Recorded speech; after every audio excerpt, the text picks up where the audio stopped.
pas au courant qui est Allah subhanahu wa ta'ala. Et c'est pour cela que je dis aux jeunes, pourquoi on les embête des fois, on leur dit, au lieu de rester tout le temps dans des sujets, jnoun, qbar, mariage, 3 grands sujets, tu les fais en conférence, tu as des tonnes de personnes qui viennent. Dès que tu parles du monde du jnoun, la tombe, ou l'adab et tout le monde vient. Et si tu fais une conférence sur le mariage, où tout le monde vient. Mais si tu fais un cours pendant l'année pour étudier qui est Allah subhanahu wa ta'ala, je vous défie, vous verrez. S'il y a 5 élèves qui tiennent toute l'année, c'est un miracle. Sarah. Wallahi, c'est une réalité. Enfin, comment voulez-vous que nous on vive bien et qu'on comprenne le pourquoi de notre présence, puisque la base de l'unicité, c'est wallahi, comme il a dit tout à l'heure par rapport à l'adoration. La base de l'unicité à nous, chez nous, en tant que musulmans, وَمَا خَلَقْتُ الْجِنَّ وَالْإِنسَ إِلَّا لِيَعْبُدُونِ. C'est ça la base de ta création ici sur terre. Le tawhid est basé là-dessus. Tu dois adorer ce Dieu unique. Comment?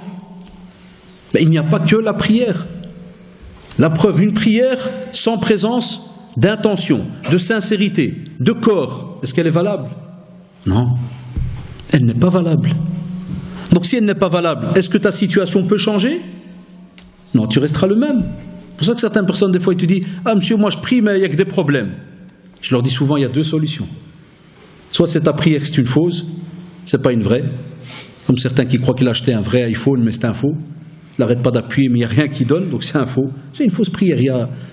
Tu crois que tu pries, mais en vérité tu ne pries pas. Comme le compagnon qui se trompait, le prophète lui apprend « Salli, fa innaka lan tusalli » c'est connu chez les élèves al-Moussi ou Salatu. « Salli, fa innaka lan tusalli » repris, parce que tu n'as pas prié. Et il refait, repris, tu n'as pas prié. Et il refait, repris, tu n'as pas prié. Adi lui corrige, sallallahu alayhi wa sallam, la prière, de nouveau du début jusqu'à la fin.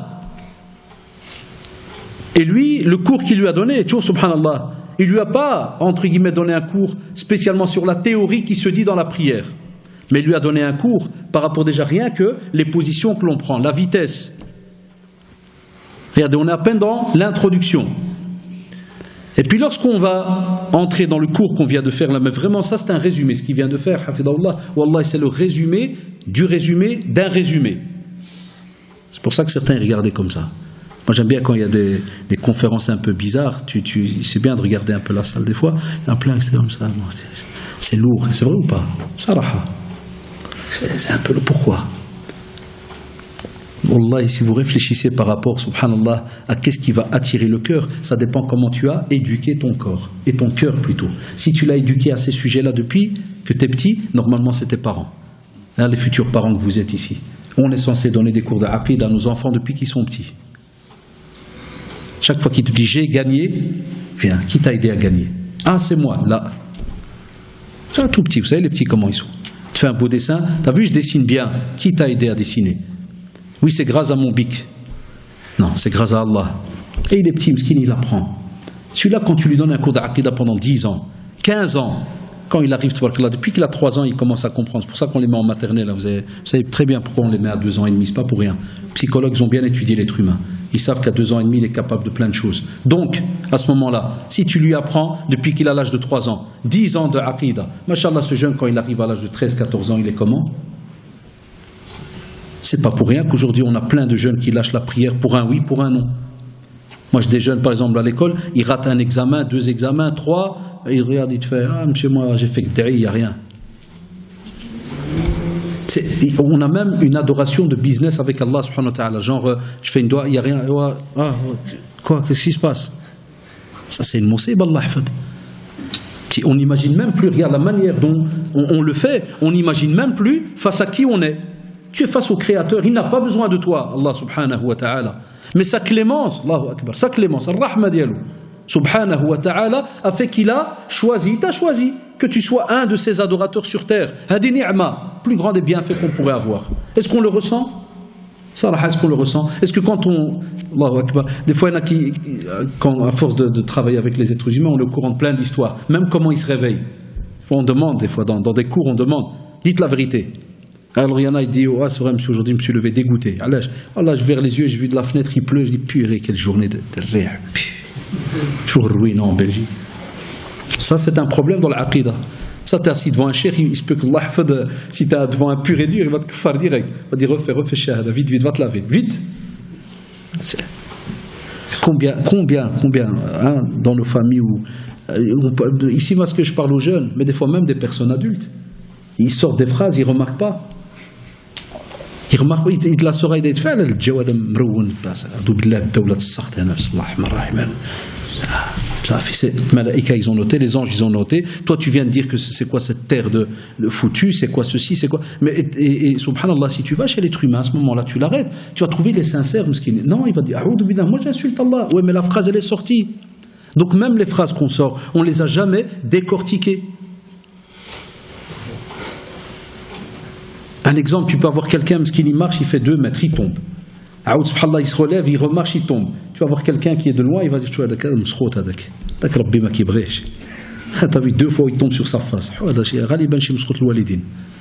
y en a qui se mettent déjà à la place d'Allah, subhanahu wa ta'ala, il est tombé 2 fois. Ça, c'est un qui n'est pas aimé par Allah, subhanahu wa ta'ala. Et tu vois, on va sortir des phrases, ya shabab, où Allah est dans le domaine de l'aqida, on se met à la place d'Allah, subhanahu wa ta'ala.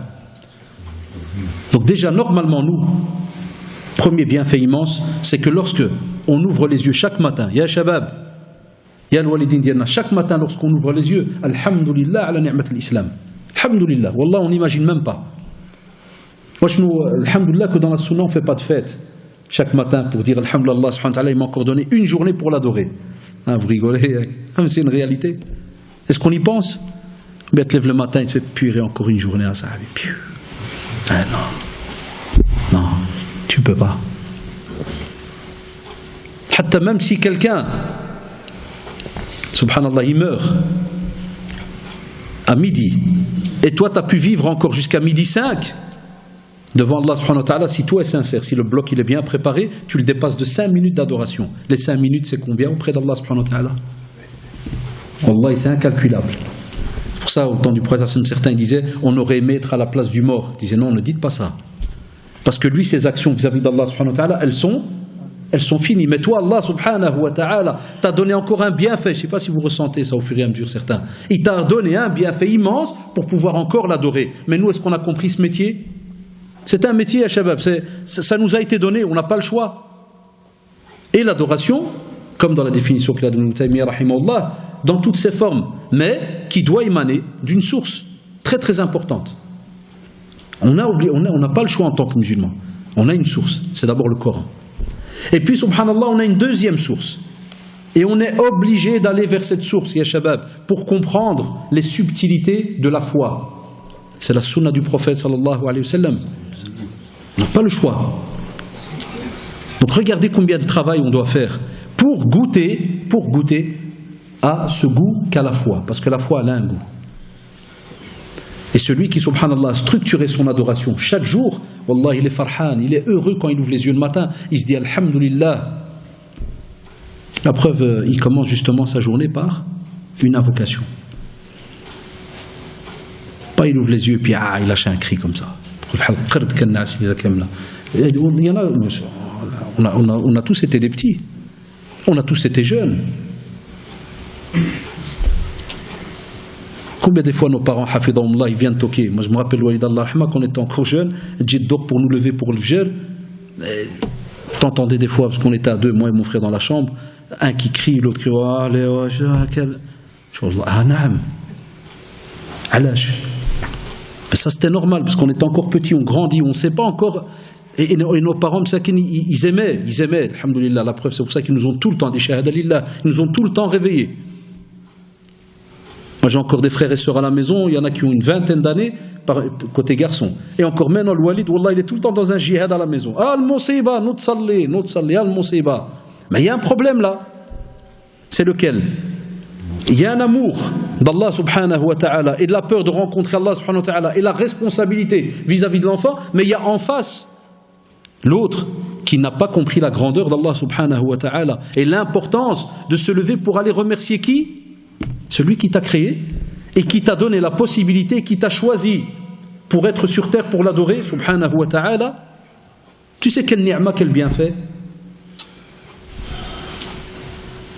Et c'est pour ça que quand tu te réveilles le matin, tu dis alhamdulillah alladhi ahyana ba'dama amatana wa ilayhi an-nushur. Va venir vers lui, subhanahu wa ta'ala.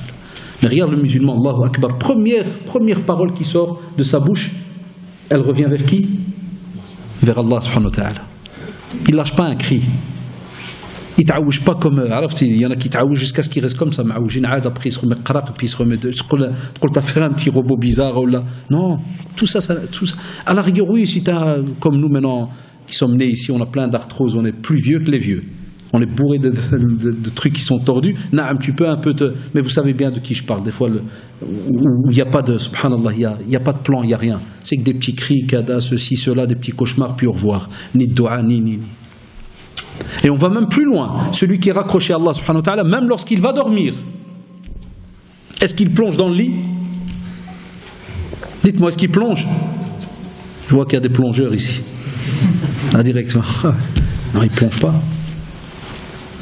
Allah est quelqu'un qui aime Allah subhanahu wa ta'ala comme il se doit. Et c'est pour ça que je voudrais, quand vous allez sortir certains d'entre nous, que vous réfléchissiez quand je dis ceux qui aiment Allah comme il se doit. J'ai envie que ça provoque chez vous, chez certains, de se dire pourquoi il dit ça même quoi j'aime pas Allah subhanahu wa ta'ala. Si tu l'aimes, mais quelle définition t'as donné à cet amour? D'où tu l'as pris? Qui t'a appris au fait c'est quoi aimer Allah subhanahu wa ta'ala? Quelle est la définition de l'amour d'Allah subhanahu wa ta'ala? Mahabbatillah, tu as appris ça d'où? Quel livre? Ou là ta manière? J'aime Allah, c'est style là où Allah t'insulte Allah, je te rentre dedans. Parle pas d'Allah. Bien si au travail, peut-être un homme musulman il dit un petit mot de travers, je vais te plier, parle pas d'Allah comme ça. C'est ça l'amour d'Allah subhanahu wa ta'ala.